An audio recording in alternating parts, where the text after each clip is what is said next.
বন্ধুরা, সংসারের সংকীর্তন সিরিয়ালের আজকের রিভিউ। চাঁদ রথের মেলার পাঁপড় ভাজা খাচ্ছে, তার ঠাম্মা বলছে সবটা যেন খেয়ে ফেলিস না, নিজের বাপের জন্য একটু রেখে দে।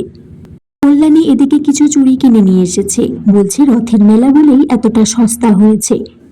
তখন কাদম্বরীকে বলে যে তুমিও চলো, সময় আছে, তোমাকেও কটা চুড়ি কিনে দিই। অবলাকান্ত বাবু এদিকে বলছে যে এইরকমই একটা গ্রামোফোন বাজার থেকে ডুপ্লিকেট এনে দিতে হবে। তখনই সেখানে মদন এসে বলে যে গুরু বলে পায়ে পড়ে বলে আমাকে শিষ্য করে নিতে। অবলাকান্ত বাবু বলছে আমি যাকে তাকে ওটা করি না, মানে দীক্ষা দেই না। মদন তারপর নিজের পকেট থেকে দলিল বার করে অবলাকান্তের কাছে দিয়ে দেয়। অবলাকান্ত মদনকে বলে বেশি বালি ফেলা কথা আর বেশি বাতেলা কথা যেন তার সামনে মদন না বলে।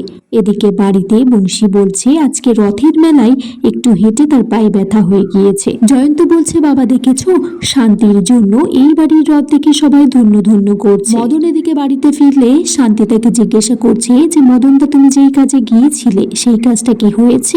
মদন শান্তিকে বলছে যে আমার কাজ নিয়ে তোমায় নাক গলাতে হবে না। তখনই পাড়া থেকে কিছু লোকজন এসে বলছে যে বংশীবাবু এই বাড়ির স্নান যাত্রা দেখে আমাদের ভালো লেগেছিল, এখন রথযাত্রাও দেখলাম, তাদের কাছে একটা প্রস্তাব আছে, তারা এই বাড়িতে যাত্রাপালা করতে চায়। কিন্তু বংশী বলে এইটা তাদের বনিদি বাড়ির নিয়মের মধ্যে পড়ছে না। নন্দ বলছে বাবা মুখের উপরে না করে দিল, আপনাদেরকে কিছু মনে করবেন না। তারা সেখান থেকে চলে গেলে শান্তি দিকে বংশীকে বোঝাতে গিয়েছে। বংশী শান্তিকে বলছে যে বারবার আমাকে বুঝিয়ে রাজি করাতে তুমি কিন্তু পারবে না।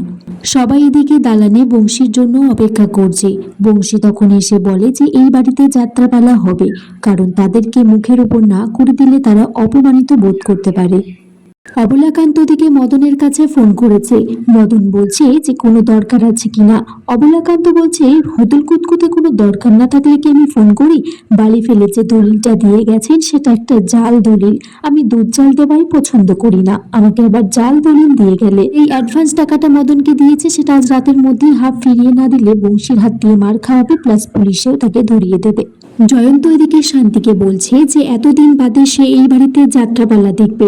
সে লাস্ট তাদের গ্রামের বাড়ি নবদ্বীপে দেখেছিল, সবটাই শান্তির জন্য হলো, বাবাকে সে রাজি করাতে পেরেছে। কিন্তু শান্তি বলছে মদন তার কিছু একটা আবার ঘোট পাকাচ্ছে।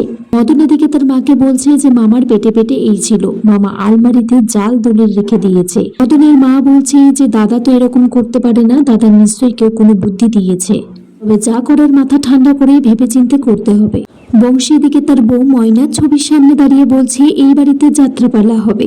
শান্তি সেখানে এসে বলে পাড়ার সবাইকে তাহলে এই কথাটা জানিয়ে দিতে, কিন্তু বংশী মদনকে সেই দায়িত্বটা দেয়, বলে যে পাড়ার সবাইকে জানিয়ে দিতে যে এই বাড়িতে যাত্রাপালা হবে। মদন বলছে বংশীকে মামা হুটহাট করে তুমি রাজি হয়ে যেও না। শান্তি তারপর বংশীকে বলছে বাবা তাহলে এই বাড়ির মান রক্ষা হলো। বংশী বলছে মান এই বাড়িতে তো ছিলই, এটা যাত্রাপালার জন্য রক্ষা হয়নি।